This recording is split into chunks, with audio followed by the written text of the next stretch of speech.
You have to execute, man. You got to do it.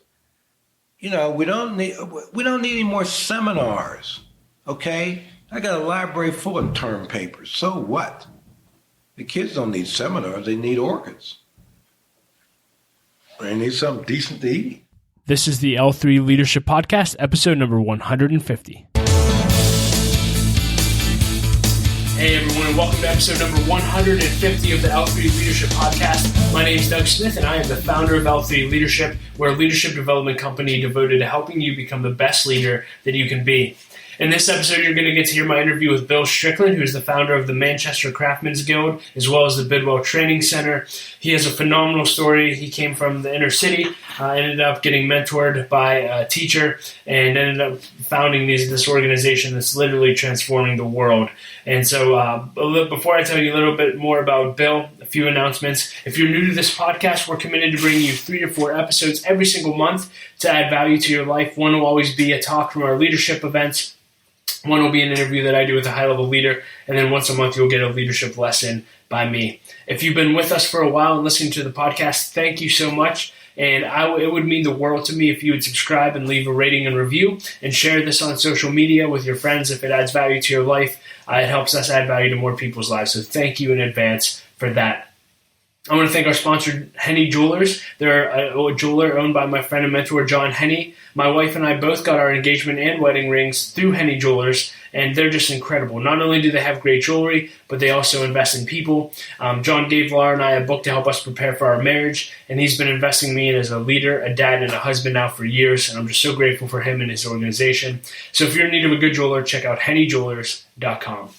I want to thank our other sponsor, Alex to Land and Real Estate Resources. Alex is a full-time realtor with Keller Williams Realty, whose team is committed to providing clients with highly effective premier real estate experiences throughout the greater Pittsburgh region. As a member and supporter of L3 Leadership, he would love the opportunity to connect with you. You can learn how to connect with Alex and all he does at pittsburghpropertyshowcase.com. Let's jump right into the interview with Bill. If you don't know who Bill Strickland is, just Google him and you will be occupied for many hours just learning about all the great things that he's doing. Under the Obama administration, he was named one of the 25 members of the White House Council for Community Solutions. He's the author of a book called Make the Impossible Possible. He's a recipient of the White House's Coming Up Taller Award. He's the founder of the Grammy-winning MCG Jazz subscription series, which is incredible. He founded the Manchester Craftsmen's Guild as well as the Bidwell Training Center, that are training centers that are literally transforming the world. They have training centers now popping up all over the U.S. using Bill's model. They recently launched one in Israel, which is crazy.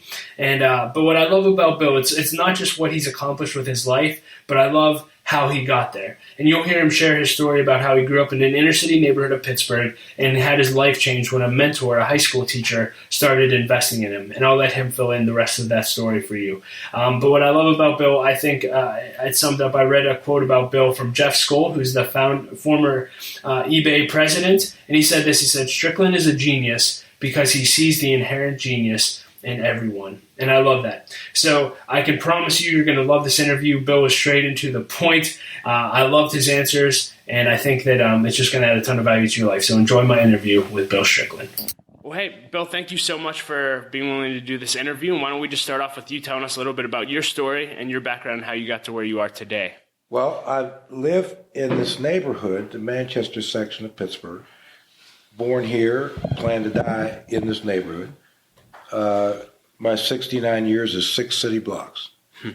And in the 60s, I was attending Oliver High School, and an art teacher, a guy named Frank Ross, was an artist, specifically a ceramic artist. And I saw him make a pot one day in the art room, and I was intrigued by it. And I asked him if he would basically mentor me. So that's what he did. For 2 years, I took ceramics, got pretty good at it. And Mr. Ross says, you're too smart to die in the streets. I'm going to help you, and we're going to get you into college. So I got into the University of Pittsburgh and graduated, and I now serve as a trustee of that university and have for 10, 12 years. But I'm from the neighborhood, and Manchester Craftsmen's Guild was started in 1968 during the riots. And I wanted to help out with some of the kids who were really struggling in the streets. So I created this ceramic studio and started making pottery. Lived upstairs in a sleeping bag, and it was a row house. So I had pottery wheels in the basement, lived in the sleeping bag. Started dragging kids in off the street, saved their souls with clay, man. Wow. And I started hearing back from the school system that the kids were starting to show up more regularly. And after a couple of years, I figured it out. There wasn't anything wrong with the kids. The school system was the problem. The kids were fine. They just needed somebody to care about them. And enough clay, and you could pretty much cure what was troubling these kids. So I founded Manchester Craftsmen's Guild in 1968 with the help of the Episcopal Church. The bishop of the church liked me, Bob Appleyard, and he gave me some money out of the bishop's discretionary fund, and that's how I got started. And obviously we're still doing it, just on a much bigger scale. In 1972, I took over something called what was then called the Bidwell Cultural and Training Center. It was basically a defunct vocational program in the community, in the Manchester section. And they got into a lot of financial trouble. And they were looking for somebody to take it over. And they said, well, there's that nutty artist up the street, Strickland. He's crazy enough to take the job. And 1972, I signed up. And it was in an old warehouse up in the neighborhood. When I showed up my first day on the job, kids were on their knees gambling. And I asked the secretary, I said, I showed up here. I was wondering what the heck these guys were betting on. She said, they were taking bets on how long you'd last in the job. Wow. That was the student body, man. So that's where it started. And so from there, I decided, okay, I'm going to clean this place up. We're going to make some sense out of it. So my first official act, I bought the beer and I bought the paint. I said, we're going to paint this whole building. And one guy didn't show up, and I said, you're fired. We're not a poverty program. We're a training center. Wow. And we're going to change the way we're doing business here. So that's the first 15 years, basically. And then 30 years ago, almost 40 years actually, I raised a whole pile of money, and I built the building that we're in now. And this building was the prototype for the Pittsburgh airport. A lot of the precast systems and skylight systems were developed here, and they were expanded at the new airport. And the reason we have this building is the guy that built it was a student of Frank Lloyd Wright, the architect. And I was really fascinated by Mr. Wright's architecture. So I said, all right, let's build a Frank Lloyd Wright building. So I went out and raised $6 million at the time, built the building. And it really changed the whole conversation. It allowed us to really dramatically expand what we're doing, both vocationally and in terms of the arts programs. So what you see today is Manchester Bidwell Corporation. It's a multi-million-dollar vocational school and an arts education program for poor people. There's no tuition. It's all free. And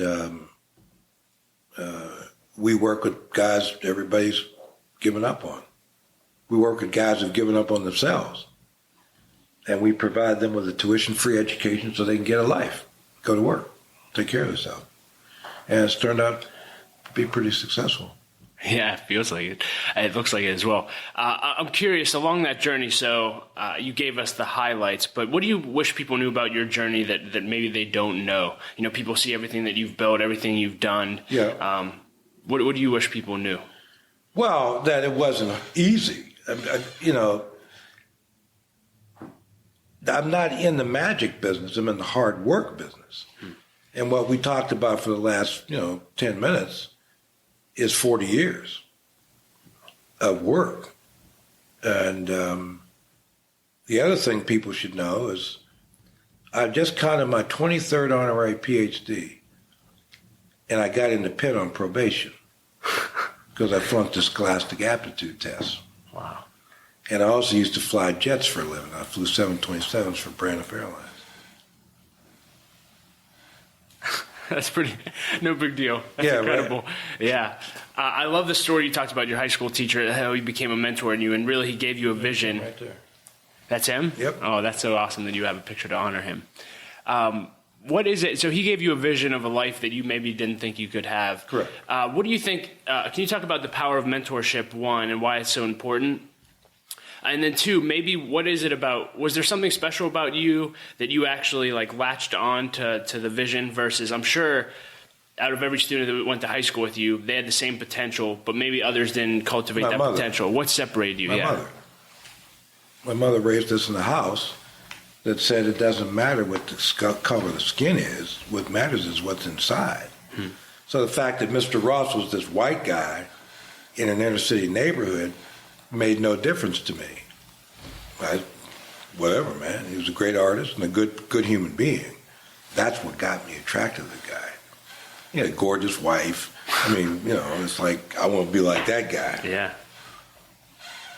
And was there anything specific that he did to mentor you? Because you talked about just the schools were failing students. They just needed people to. I used to go out to his house and make pottery. Wow. He lived out in Carnegie. So I'd take a bus after school, oftentimes on the weekends particularly, and I could work at the studio. He had a little studio in his house. He said, come on out, man. So I would actually work with Frank. And that power of that relationship, man, was huge. Huge. And, I ate with the guy. He used to take me to jazz concerts up in the Hill District at a place called Crawford's Grill. And why do we have a music hall? Because Mr. Ross used to take me to hear them concerts when I was 16 years old, man. And a lot of the artists I listened to in the Hill District have since come here and played. And one of them, in particular, Monty Alexander, he said, I remember you, man. You were there up at Crawford's Grill with your art teacher. And I said, yeah, Monty, I remember you too, man. And I said, now you're here playing 40 years later at the center. That was just an idea in my head. So you never know where these pathways will take you, man. And so as the result of Frank, he basically opened up the world through this mentorship thing. Because I got to see Falling Water for the first time, made a huge impact.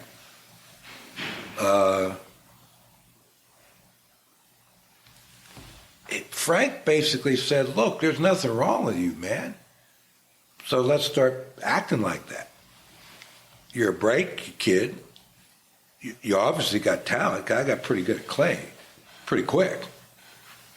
And, then I went on to set up Manchester Craftsman's Guild and blah, blah, blah, blah, blah. And that's all because of Frank Ross. And my mother, who kind of said, look, if somebody can help you, take advantage of the help. Period. And that's the way we lived. That's the way she managed her home. So it was all races of people coming in almost 24/7, man. That's why this center looks like it looks. Because this center's for everybody that has it, who needs it. And it's free.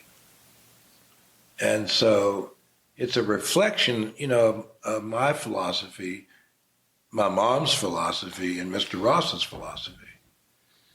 This place. In fact, Frank was killed in a traffic accident about 3 years before I raised the money. So he never got a chance to see this place. Oh, but his teacher did see it. A guy named Wes Mills. He sat right there, man. He's old. He came over with a little cane and whatever. And he sat right there, and he started crying. And I didn't say anything. And he said, how did you figure out what Frank and I were trying to do? I wanted to see this thing, man. People have been buzzing. And I wanted to see this before I died. And, I said, well, Wes, it's obvious, as it was obvious to me as you're sitting here, what you guys were talking about. Plus, don't you remember when Oliver High School would close down, which was 2:30 in the afternoon, I would pretend to be a college student. I'd get a bus out to what was then called Carnegie Tech, and I snuck in the pottery shop. And after a while, you got hip to it, and you left a little wedge of wood in the door. Well, this center is the payback for that wedge in the door, man. Wow. And he said, wow, yeah. So you never know. Yeah, can you talk to the leaders listening? How would you encourage us to be a Frank to someone? Finding the someone, first of all, whoever that is, wherever you live, there's somebody there, guaranteed. You just got to go find them. And when you do, what you've got to do is look inside yourself for the lesson. The lesson's not outside, it's inside. And your willingness to take people and stay with them, okay, for a long period of time. Mentorship is really a long-term commitment. And like I said, it's not magic, it's mainly hard work. So being able to sustain that relationship over a long period of time is where you begin to see the dividends. Do you think, are there times, or do you have a system, maybe you start pouring into people, how much responsibility do you put on the mentee to actually go along with you before you'll just say like, wow, they're not in? Kind of like the guy you said, hey, this is a training center, you're fired if you're not going to show up. Yeah. I do think it's important to go the distance with people, but is there a point where if they're not... 5 unexcused absences gets you kicked out. Wow. On the vocational side. In the arts program, it's roughly about the same. If the kids don't show up 4 or 5 times in a row, you know they're not serious. Now, sometimes they'll come back 2 years later when they had to go home and think about it a little bit. Then they show back. Well, that's fine. No problem. I don't care how long it takes as long as you get there. Talk to a young Bill Strickland. So we got mentored, we got a vision in our hearts, we have people that believe in us, we see potential. What leadership lessons did you learn along the way in building this over 40 years of hard work? Believe in yourself. And be open to ideas. Not just your ideas, any ideas. Regardless of what form they come in. Doesn't matter. What matters is that you're willing to listen with both ears. That's what matters. I got this far because I had good, what I call EQ, emotional intelligence. So I'm willing to listen to folks. And you never know where your next brilliant idea is going to come from. So if you're willing to listen to people, you might actually learn something.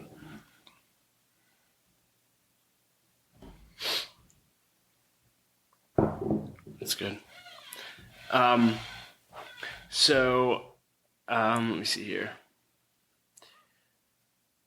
That was good. Talk about what are the hard parts and most painful parts of leadership? Bearing the responsibility. Staying with it. Staying with it. It's easy to give a speech. Staying with it, man, until you get some outcomes and results. When you don't have any external validation, no attaboys. You have to be driven internally by your own vision. And this, I have a bulldog determination to get to where I want to go. And I just don't give up. So it was your belief in yourself and really just the vision that's driven you to get past all the hard stuff. Yeah, pretty much.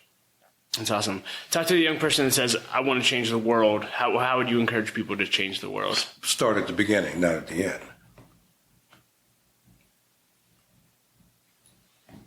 One step at a time. Take your time, get educated, know what you're talking about, and then try something. Try something. Join Light of Life. Go on the board. Go feed some of the hungry guys over there, man. That's how you change the world. You change it one meal at a time.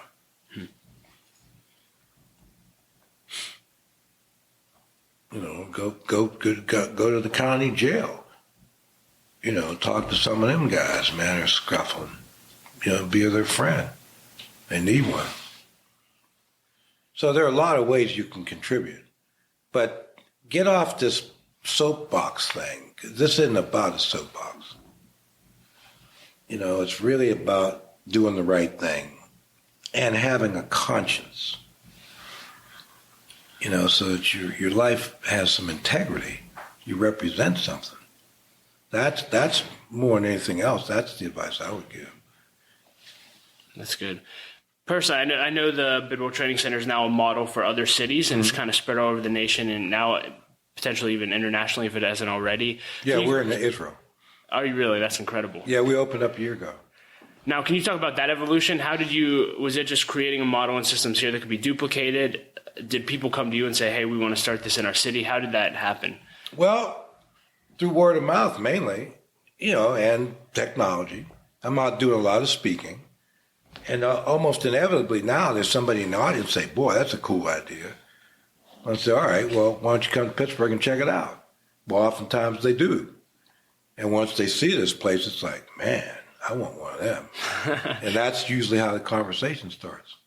Every center that I've built has come out of a speech.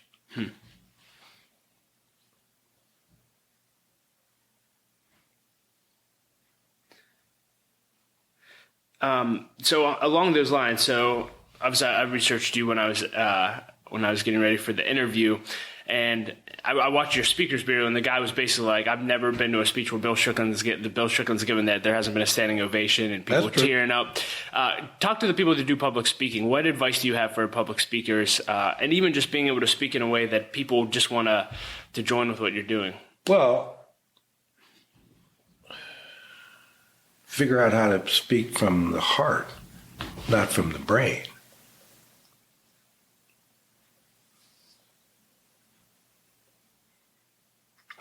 I've gotten to the point where the last speech I did an experiment. And I developed a speech by listening to music. There's no words. Just a song. I listen to a song. So I constructed my speech based on the feeling from that song. I thought, yeah, that's cool. How'd it go? Oh, standing ovation. Yeah? You're going to do it again? Yeah. Actually, I am. Wow. Very cool. I know you're very passionate about youth education and providing hope for children. And I'm just curious, in your opinion, how can we make, as a nation, really, a significant impact in education and helping people overcome poverty and break that cycle?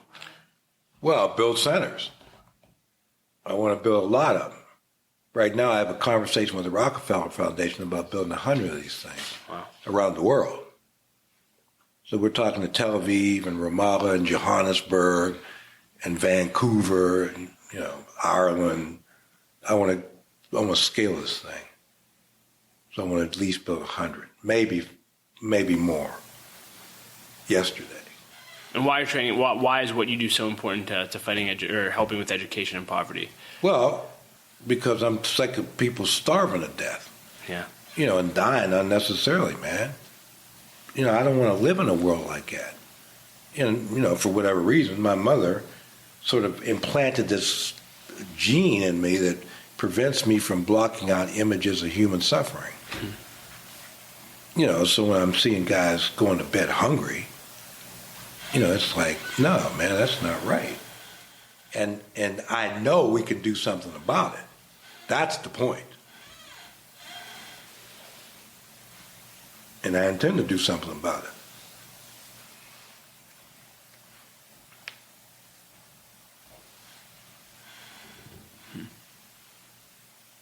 So, in doing something about it, when you see the suffering, how do you guys actually get people in? So how do you actually find those people in need and actually get word them? Of mouth. You have it's just word of mouth.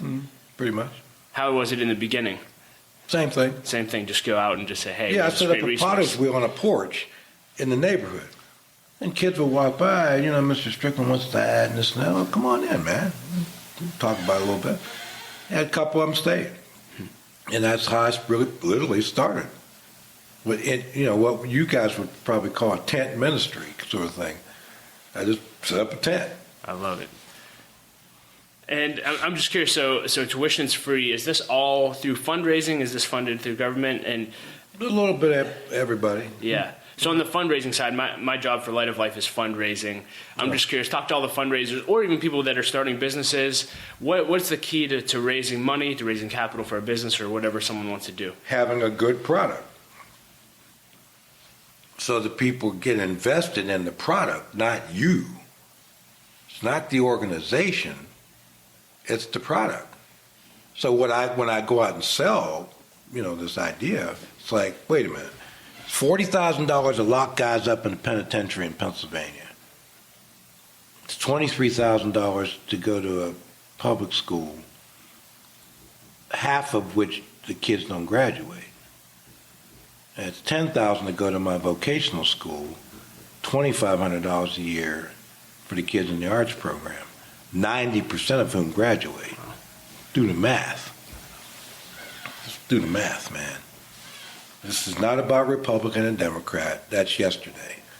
You got to look forward. Do the math. That's so good.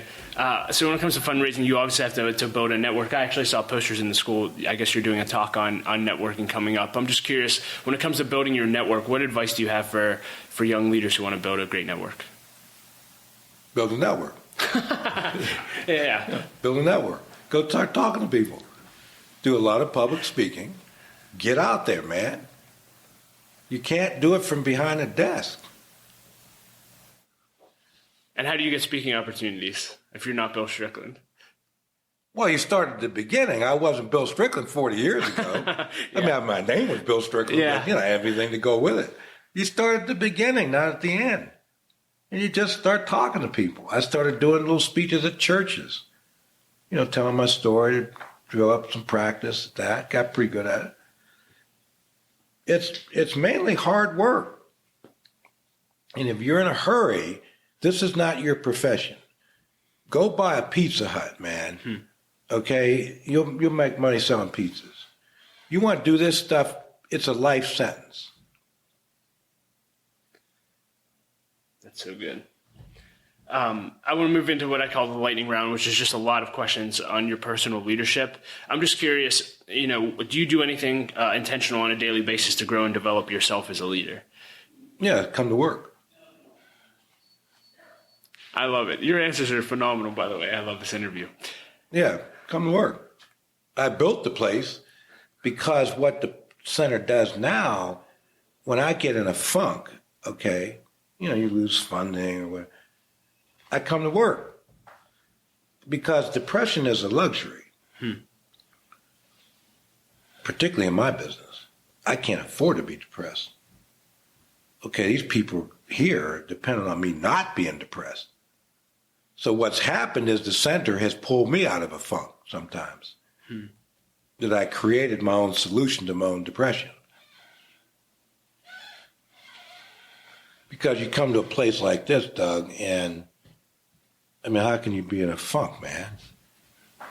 The place is beautiful. Yeah. Orchids sitting around, food's pretty good.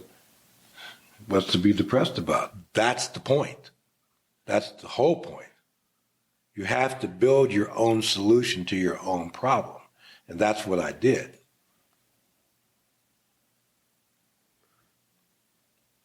So when you show up at work every day, what do you find yourself focusing the most time on? Like if I were to follow you around for a week, what would I see you doing? Everything. Fundraising, board development, speaking, ceramic. I'm back doing clay. Talking with my jazz folks, talking with the vocational staff, eating lunch with the students. It's a checklist of 100 things that I would do sometimes in a day. And just go from topic to topic. One of the reasons flying jets was cool, I learned how to think about multiple systems simultaneously. So I could think about hydraulics and anti-ice and fuel management all at the same time. And that's a very, very helpful skill to have in a place like this. Because on the one hand, I got jazz concerts going, The other house side of the building, I got, a greenhouse growing orchids, et cetera, et cetera. We got a digital imaging center upstairs. I got a chemistry technology training program on the other floor. And all of that makes sense to me. That's all part of one conversation. Those aren't separate conversations. That's good. Are you a reader? Do you do anything to grow? And if so, do you have any recommended books that you often recommend to people? No, my book. Yeah. Tell us about your book. You have it? I don't. Okay, well, I'll get you a copy. Oh, I'd love that. Yeah, it's a cool book. Big type, real short. What's it about? About what we're talking about. How to develop a life that means something. Is that the only teaser we're going to get? I'm sorry, what? Go ahead.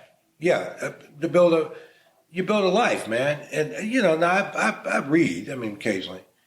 Right now I'm reading that book that Dalai Lama and Archbishop Tutu developed together. I think it's called Joy. Great book. And then there was a fellow that worked with Dr. King. I'm trying to think of I just went blank on his name. Who was one of King's advisors, wrote a book. And so I'm checking that one out. I don't really read that much. My reading is really my speaking. And I learn a lot from the speeches. I learn a lot from the questions that people ask me about my speeches. That's good. I want to ask you a few questions about young leaders. Just open-ended, what advice do you have for young leaders at the beginning of their journey? If you were to go speak at a high school, what would you be telling the kids? Well, I'm actually going to do that in Upper St. Clair next week. Figure out something in the world that you want to do and get good at it. In fact, get extraordinary at it. So extraordinary becomes your standard. And then don't plan to sleep again till the next life.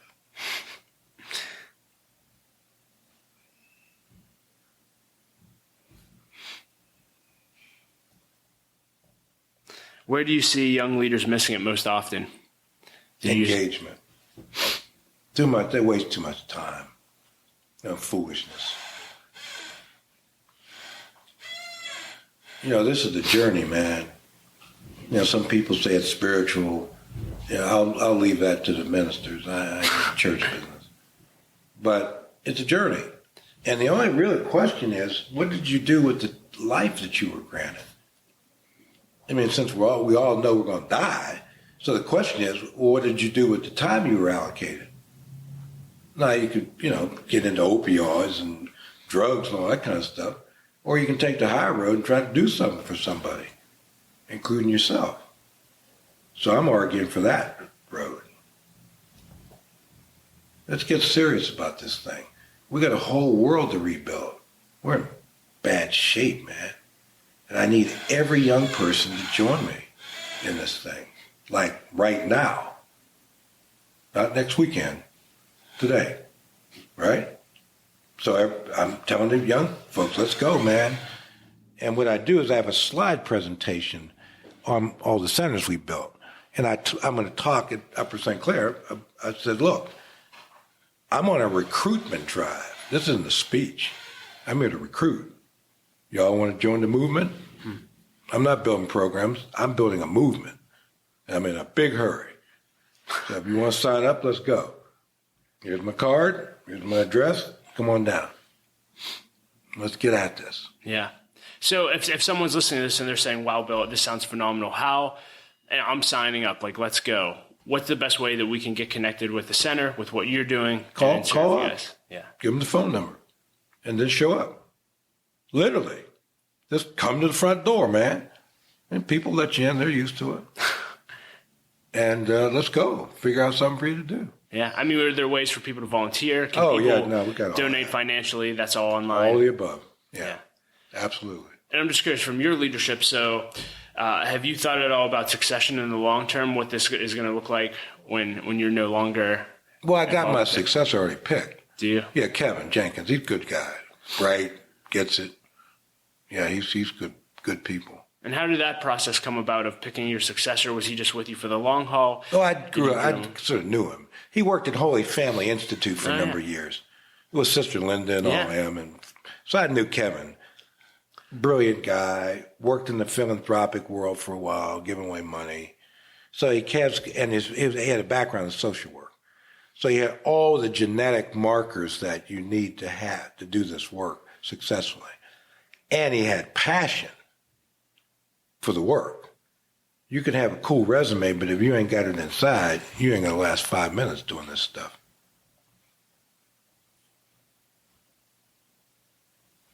And if you need to be applauded, you're in the wrong job. You applaud yourself. Was that ever a struggle for you? Have you always been able to applaud yourself? Yeah, pretty much. If you could go back and have coffee with 20-year-old Bill Strickland, what would you tell him, knowing what you know now? Believe yourself and be more disciplined. Be a lot more disciplined. I waste a lot of time on foolishness, man. You know, and I'm not blaming myself, but it was just a maturation process. But there was a lot of time I just was going up dead alleys and stuff, thinking I'm making sense. I ain't making no sense. You know, so you gotta, I would say, get a lot more focused, pay more attention to what you're doing, be more thorough. I wasted too much time on theory. This isn't about theory, it's about execution. Can you talk a little bit more about that? Because I think I've heard arguments where people that don't read as many books, it's like, yeah, you're just reading books to make yourself feel good instead of actually just doing the actual work. Something I've been processing a lot because I feel like we live in a nation that's consumed with information, so we just consume. And we're excited, we're motivated, but for what? And we don't do anything. Well, it's the what I'm interested in. Yeah. Tell me about the what. I got why. Tell me what. What are you doing, man? That's okay. And how do you stay focused? I'm sure you have thousands of opportunities to do thousands of things every day. You're getting pulled a million different directions. How do you maintain that laser focus on, hey, I'm only going to focus on what moves the ball forward the most? I have a job. Let's start there. Right? My board says make the payroll. You can save people in Johannesburg, but make payroll in Pittsburgh, man. If you close in Pittsburgh, you ain't going to save nobody. So that's real easy. I measure my life in 2-week increments. It's called payroll. I love that.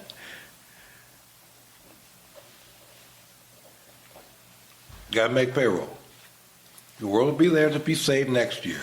Got to make the payroll this week.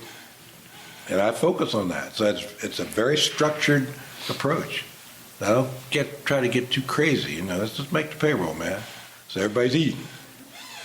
If they ain't eating, they ain't working. So you make sure your people are provided for. Yeah. Up to this point in your life, what are you most proud of that you've accomplished?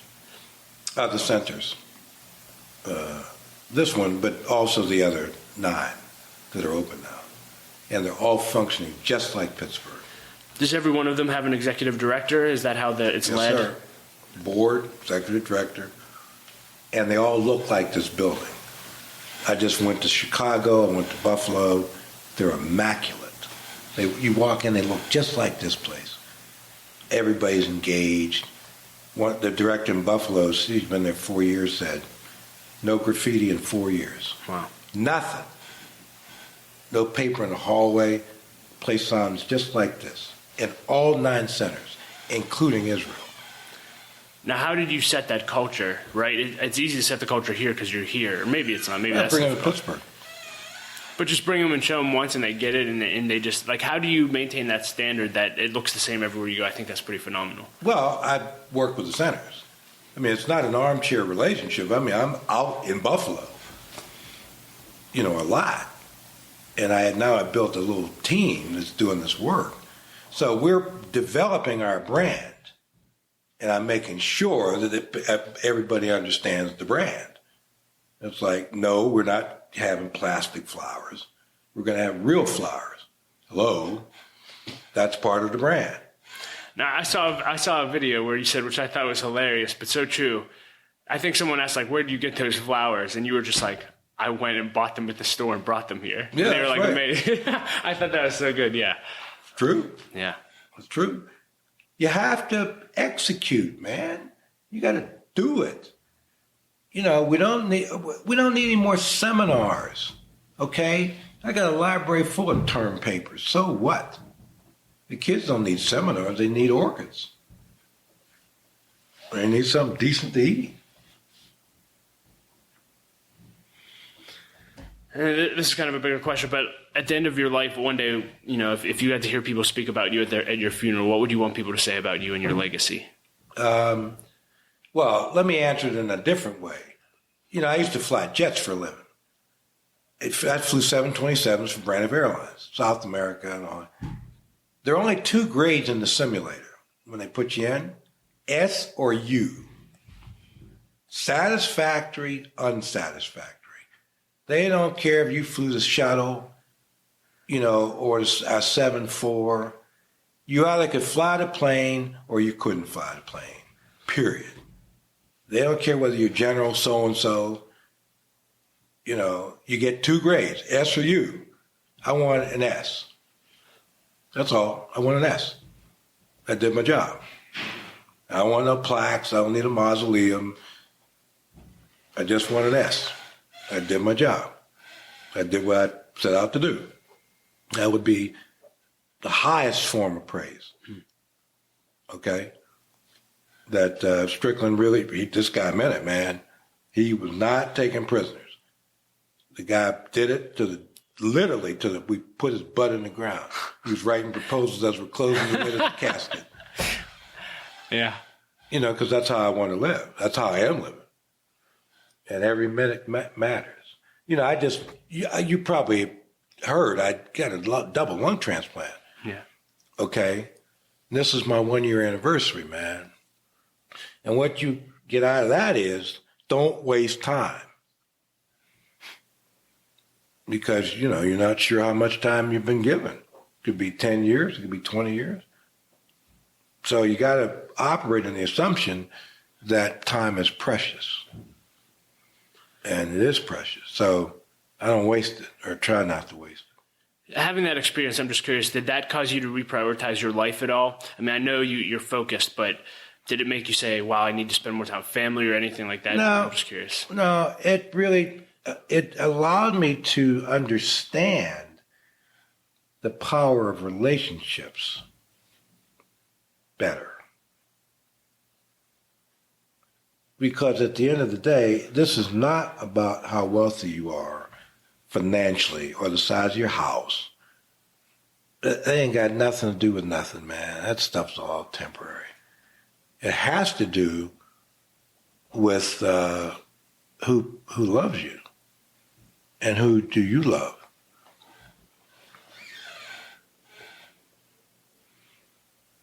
Your kids, your wife, your husband, somebody, a spouse, whatever.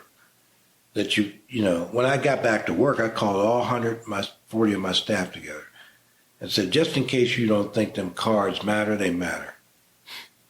They matter. Wow. I'm very grateful that I got the cards. It is not who shows up at your funeral that matters. It's who shows up at your birthday.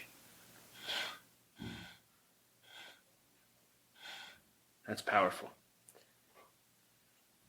You brought it up, so I want to just touch base on that. Talk about wealth for a minute. I know you kind of said it's all temporary, it doesn't matter. But I mean, so many young kids, including, my age group, it's like, oh, we have to make this much, we have to get there, we have to have that house. And so many people don't pursue what they're passionate about or what they're supposed to be doing because they're so focused on money. Can you just talk to that person? Well, I think you need the stuff. I mean, I'm not opposed to money, but I'm not preoccupied with it. Because then it becomes a drug. And I'm not interested in drugs.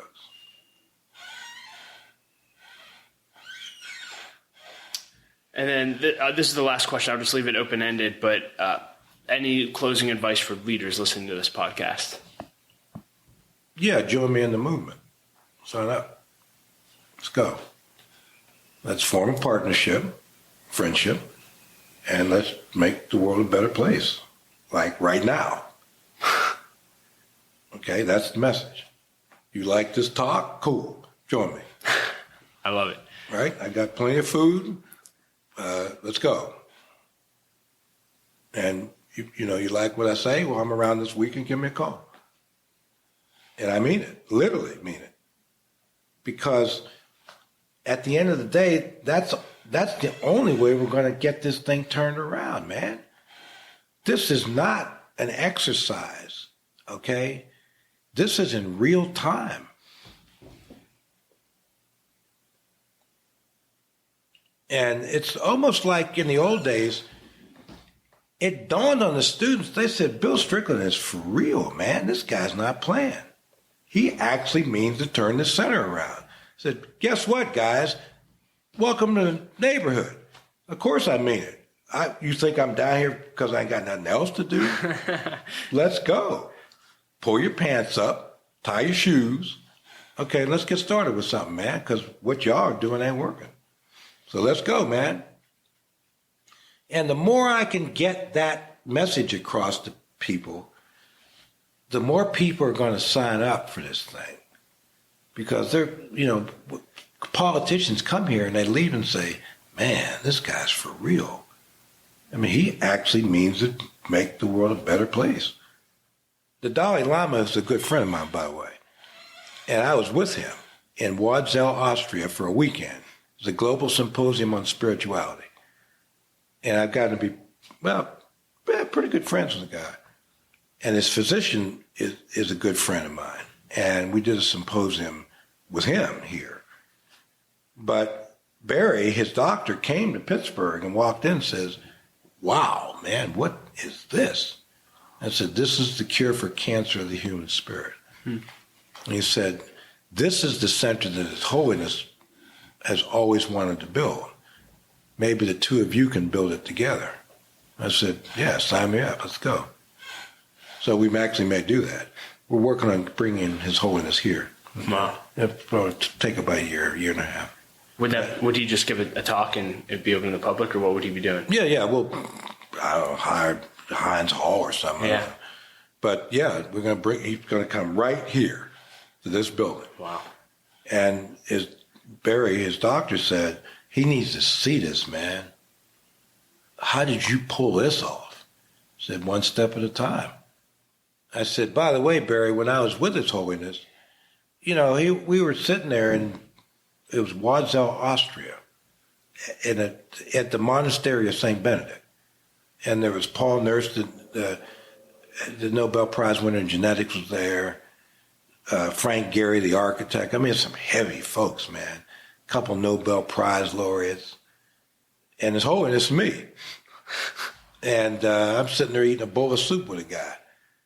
Nice man. And I asked him, basically said, how do you keep going, man? The Chinese are trying to kill you. You don't even have a country. And he said, it's here. It's in here. And that's what this is. See, this is a center that was built from the inside out. And that's why Barry said, my God, man, you've actually done it. I said, yeah, we have done it. In fact, we've done it in 9 cities, including Israel. I got the Jews and the Arabs going to school together, man. And he said, wow, this is big. I said, I'm just getting started. This is the preliminaries. We ain't wrote the book yet. This is the outline, man. He said, Bill, this is going to be big, man. I said, Barry, I think you're right. I think it is going to be big. All I got to do is make payroll. Yeah. I'm good to go. So we'll see. It's going to be interesting. Yeah. Well, hey, thank you for setting up that tent on your front porch many years ago. Oh, yeah, sure. And thank you for being for real and showing up every single day since then. I know it's making a difference here. Now it's literally making a difference all over the world. Yeah, you too, by the way. Yeah. Thanks for your time. No, every interview matters, man, because you never know who's listening. You never know. I just did a presentation at our center up in Brockway, which is a little town up near Punxsutawney. And this young white girl shows up, and they were giving me a tour along with a politician. And I said, "Nice to meet you, Miss Smith," whatever your name is. And they said off to the side, she took a day off of her job to come here to thank you for building the center. And I said, "Well, tell me about her." And she said, "Well, her husband left her. She's got 2 kids, 4 and 2, no husband, and didn't have a job and was on public assistance and couldn't feed her kids. And she came to this center that you built, and now she can feed her kids. And she's thanking you for building the center." Wow. I don't even know this girl, man. I never met this girl from nobody. And she said, "God bless, man." I said, "Made my day." Yeah, that'll keep you going. That keeps you going. Yeah. Yeah, that's what this is about, man. Let me get you my book. I would love that. Yeah. Thank you so much. Oh, sure. Thank you. Well, hey everyone, thank you so much for listening to the interview with Bill Strickland. Again, you can find ways to connect with Bill and everything that he's doing at l3leadership.org/episode 150. A few things before we wrap up. I want to let you know we recently introduced L3 Leadership membership. For just $25 a month, you can become a member and you'll get into all of our breakfast events for free. You'll get a free L3 Leadership t-shirt. You'll have access to joining a mastermind group, access to our member-only site filled with extra content, resources, and courses to help you grow to the next level, and so much more. For more information on membership, go to l3leadership.org/membership. I want to thank our other sponsor, BAB Inc. They're an insurance broker here in Pittsburgh, and they do business all over the country, and they're led by my friend Russell Livingston. He has a huge passion for developing next-generation leaders, which is why he partners with L3 Leadership, and we're just so grateful for him. If your organization has any insurance needs, make sure you check out babbins.com. That's BABBINS.com. Lastly, if you want to stay in touch with us and everything we're doing here at L3 Leadership, you can go to our website and sign up for our email list, and you'll get a free copy of my ebook, Making the Most of Mentoring, which is my step-by-step process for getting meetings with leaders. And I know that that'll add value to your life. Again, if you enjoyed this podcast, it would mean the world to me if you would subscribe, leave a rating and review, and share it on social media. It really does make a difference. Thanks for being a listener. And as always, I like to close with a quote. And Brian Houston said this. He said, "A leader's goal is to see the best in others, believe the best for others, bring out the best in others, and champion the best in others." And I think that's something that Bill does on a continual basis. It's something I strive for every day, and I would encourage you and challenge you to do the same. Thanks for listening and being a part of L3 Leadership. My wife Laura and I appreciate you so much, and we'll talk to you next episode.